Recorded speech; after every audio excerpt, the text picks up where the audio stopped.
Solving proportions. When you have relationships that have a common unit rate, we would say that that's a proportional relationship. And when you have proportional relationships, you can set up what's called a proportion to find missing information. So how does that work? Well, the first step is to set up the relationship using words first. It's very important that you keep same things compared to same things. And by setting it up with words first, you can help make sure that you put things in the same place. Then fill in what you know. You'll be given some information and you can fill that in. And then use the relationship to help figure out what's missing. Now there's lots of different methods for doing that. I'm going to show you three. The first method is what I call using the unit rate, which we've worked with a lot. So to use the unit rate, first of all, I set up my relationship in words. I'm comparing cost and apples. I was told that it costs $8, let's say dollars, to buy 4 apples.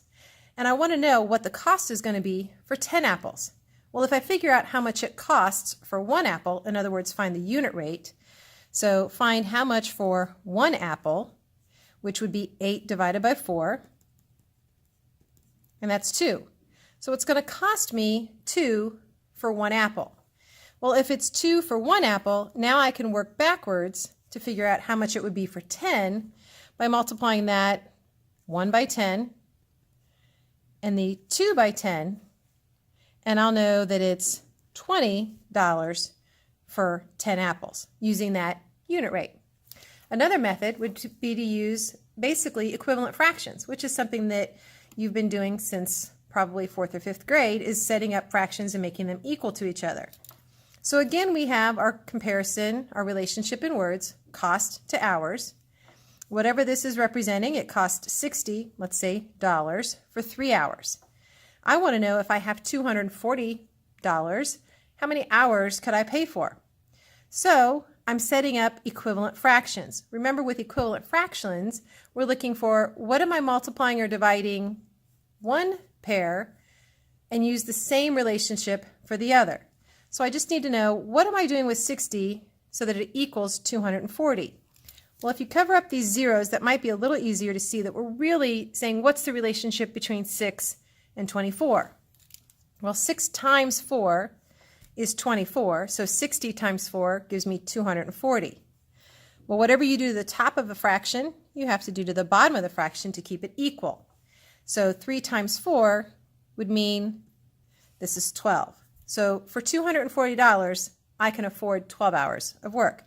And that's just using equivalent fractions, using a common factor for the numerator and the denominator. Now a third method, if we don't have some kind of easy unit rate or friendly fraction relationship that we can see, there's another method, and that's writing an equation, also often called the cross-multiply method. The reason this works is because anytime you have a proportion, the number that you get when you multiply diagonally is going to always be the same no matter which diagonal you multiply. So if I multiply 14 times 486, the number that I get for that has to be the same thing as what I'm going to get for 27 times this missing number. So by doing that, I can then figure out an equation that I can solve to find that missing amount. So let's see how that would look. I'm going to set it up first of all as what are the two things that are going to be equal. So 14 times 486 has to be equal to 27 times the missing number. Now, since we're in 7th grade, we're going to start actually using an algebraic representation, and I'm going to rewrite that using a variable. So really what I've got is 14 times 486 equals 27 times n. I don't know what that is. So now I can do the parts that I can do. I can multiply with my calculator 14 times 486, and that equals 6,804. And I want to know what times 27 also equals this number. Well, now we have a simple one-step equation, which we should have learned last year how to solve. Basically, it's just work backwards. If something times 27 equals 6,804, well then to get the something, I just do the reverse. Instead of multiplying by 27, I'm going to divide 6,804 by 27. And that'll tell me what that missing amount is. So I'm going to do 6,804 divided by 27. That'll give me that missing number, and it just so happens to be 252. So this is why we call this sometimes the cross multiply and divide method, because we set up these two cross products, 14 times 486, 27 times the missing amount, and then I set up a little equation which ends up resulting me needing to multiply and then divide. And that gives us our missing number. This will work for any proportion, even if it's not one that has friendly fraction or unit rate relationships. So now let's try a couple for practice. 6 to 4 equals something to 12. There's lots of different ways to do this. To me, this one works really easily with the equivalent fractions because I see that 4 and 12 have a very friendly relationship. 4 times 3 equals 12, so I'm going to do 6 times 3 to find out that n equals 18. Now, because the cross multiply divide method always works, let's show real quickly how to do that with this example as well. So 6 times 12 has to equal 4 times n. So 6 times 12 is 72. And then what times 4 equals 72? That's where we're going to do 72 divided by 4. And we still come out with n equals 18. Same answer. All right. So let's use that method down here then on number 2. I'm going to cross multiply, which means I'm going to look at the diagonals and set this up. 7 times 3 equals 15 times b. Now I do the multiplying that I can do. So 7 times 3, that's 21. That equals 15 times something. Well, now I want to know what times 15 equals 21. That's not obvious, but I don't have to work that in my head because I can use my calculator. I need to do 21 divided by 15, and that will give me b, and 21 divided by 15 is 1.4. So b equals 1.4. All right, now number 3 and number 4, we're looking at word problems. So for number 3, to make a purple paint, a painter mixes 6 ounces of blue paint with 10 ounces of red paint. If she has 15 ounces of red paint, how many ounces of blue paint would she need to make the same shade of purple? So what is it that's being compared? Let's start this out in words first. We're comparing and making purple paint using red and blue.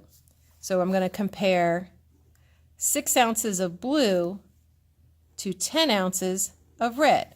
So I'm comparing blue to red, and I know that I need 6 ounces of blue for 10 ounces of red. What I want to know is, if I have 15 ounces of red, how many ounces, so my question is, how many ounces of blue do I need? So my missing amount is blue. So blue is my missing, I'll make that a B, but I have 15 ounces of red. So when I have 15, how much blue would I need if it's 6 blue for 10 red? Now I have a proportion I can solve. I just need to go ahead and do the math. So now I'm going to do my cross multiply and divide. So I'm multiplying 6 times 15, and that has to equal 10 times b.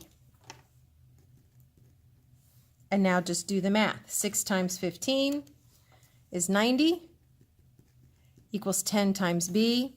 How do I undo this? Instead of multiplying, I'm going to divide. 90 divided by 10 is going to give me my amount of blue, and that's 9. So I need, or she needs,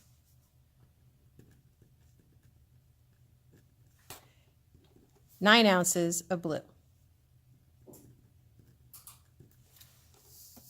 All right, number 4. It snowed 2.35 inches in 3 hours. At this rate, how much will it snow in 8 hours? Round to the nearest tenth if necessary. So what are we comparing? we're comparing inches of snow to the time in hours. So it's 2.35 inches in 3 hours. Make sure you catch that 3 there. It's written as a word. Our question is, at this rate, so at this relationship, how much will it snow? So that's my missing thing. How much snow, which is in inches. So the snow is what I want to know. In 8 hours. So I've got my inches and my hours. So I kind of worked my words in with my numbers this time. And I want to know how much in 8 hours. So now again, I set up my cross multiply and divide. So 8 times 2.35 has to equal 3 times S. Now I do the math. 8 times 2.35 gives me 18.8. And I want to know what times 3 will equal 18.8. So I go in reverse. I go the opposite. I divide 18.8 divided by 3. That's going to give me my S, which gives me a very long decimal repeating number, 6.26 repeating. So for my final answer, I'm going to round this off because it says round to the nearest tenth. So I'm going to follow my directions. My tenth is this 2. Behind it is a 6. So this is going to become 6.3 when I do my final answer. It will snow 6.3 inches. And there's that final answer. And there we go.